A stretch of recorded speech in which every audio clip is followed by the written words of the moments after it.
Irin, adede kwese mundu ziyawana. Yakazi shaka bonakasiya. Yakayibona yamkanga. Awulibona lezi atu.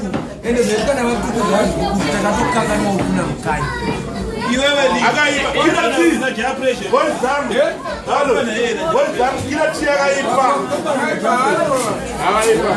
I'll try and go to boat show in the face. Yo, Shaman. Yo, Shaman. I'll try and go boat show. Yo, Shaman. I'm not going to pay kila tia pressure. I don't pay no. And we are saying we're home now. We are not. I'm not. I tell you, we are not. That's it. He's ahead of your time, Matt Bino. He's a legend. I don't pay more. Genius. Mama Mazimba, everybody I tell them, say, "My job, you're going to sound." Yeah, I hear that. I'm seeing, I'm seeing.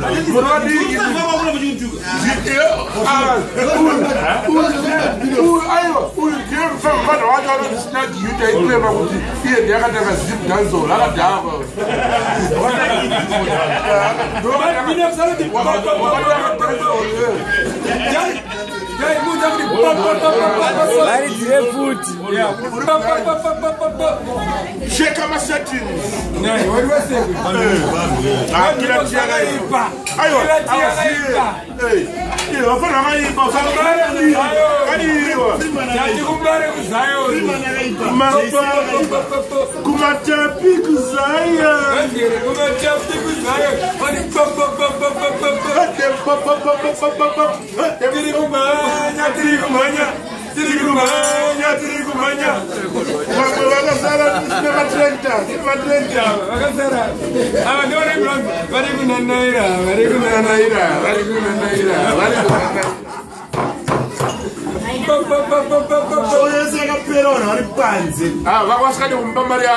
Ayo, achiperform on what pants. I said, I will. I'm playing. I perform. Half the crowd was outside. Food.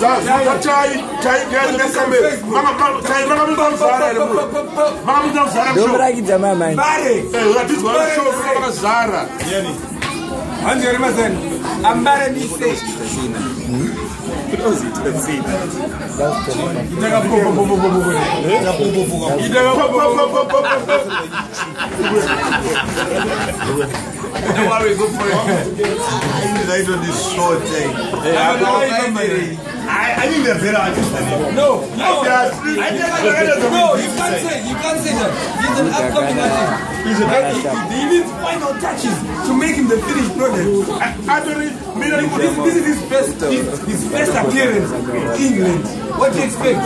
He's not gonna give you a show that JC will give you, a Freeman will give you. But when they're the same when they started coming. No.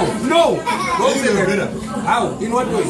First show, yeah, Freeman again. It was better than you get on him. Where was it? That was not the first. I met him correct. I met him, but he was on the same tour. Okay, then for Winky D. What would you say about Winky D? First one, I do get a Josh. What would you say about Yes, better. He was better. Yeah. That shows you the level. Hold on.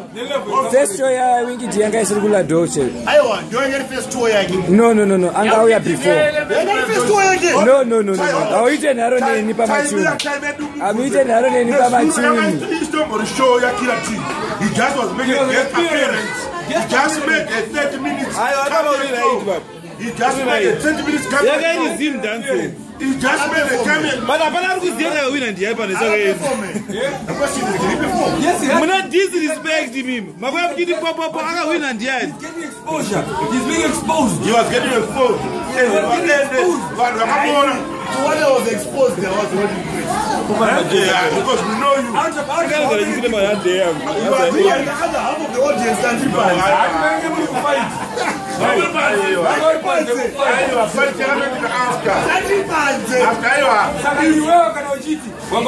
How did you manage to think this performance was shit? No, I can't tell you but it doesn't good. So why do you judge himself? Not good. Why? You said how many songs did you sing? You got more than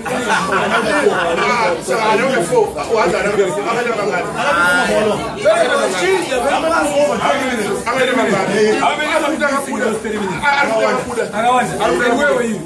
Most of them are not. So they can't judge you. The first song we are going to put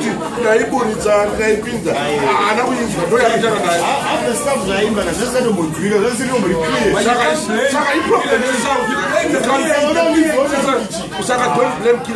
But you know the sound organizer.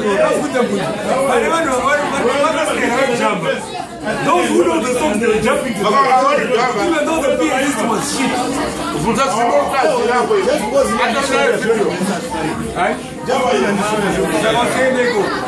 Don't criticize our Zim artists.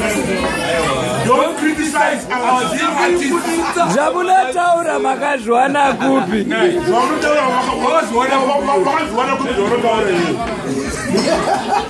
Why are serious? I got one.